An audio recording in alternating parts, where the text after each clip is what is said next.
میں نے دیکھا ہے کہ کچھ مرد اور اکثر خواتین نماز پڑھنے کے بعد اور اٹھنے سے پہلے جائے نماز کو ایک کونے سے موڑ دیتی ہیں۔ وہ ایسا کیوں کرتی ہیں؟ جب پوچھا تو مرد عموماً کوئی معقول جواب نہیں دیتے، کہتے ہیں بس ایسے ہی عادت ہے، اور خواتین کا جواب اکثر وہی جواب ملا جو ہم اپنی نانیوں دادیوں سے سنتے آئے ہیں کہ جناب اگر کونا نہ موڑو تو شیطان نماز پڑھنے لگے گا۔ کتنی عجیب بات ہے نا؟ وہ شیطان جو ایک سجدے کرنے کو تیار نہ ہوا، وہ بھلا اب کیوں نماز پڑھے گا؟ اگر اس نے اب سجدہ کرنا ہوتا تو پہلے سجدے سے انکار کیوں کرتا؟ اس لیے تو وہ نکال دیا گیا۔ اور اگر چلے فرض کریں 1 منٹ کو مان بھی لیتے ہیں کہ وہ نماز پڑھتا بھی ہے، تو یہ تو اچھی بات ہے، پڑھنے دیں، آپ کا کیا جاتا ہے؟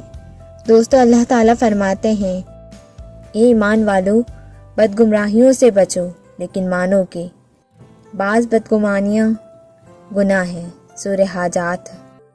ایسی کتنی ہی سینہ بسینہ تو ہمارے آب و اجداد سے چلتے چلتے ہم تک پہنچتی ہیں، جن میں سے کسی کو بھی تاریخ اسلام میں کوئی اہمیت حاصل نہیں ہے، لیکن افسوس ہے کہ وہ ہمارے مسلم گھرانوں میں بڑی شدت سے پائی جاتی ہیں۔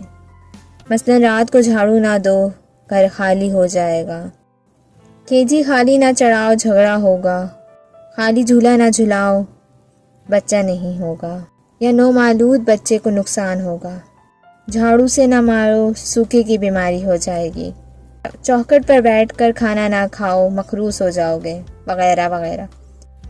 جبکہ دین اسلام قرآن و حدیث میں ایسی تہمت کا کہیں ذکر نہیں کرتا۔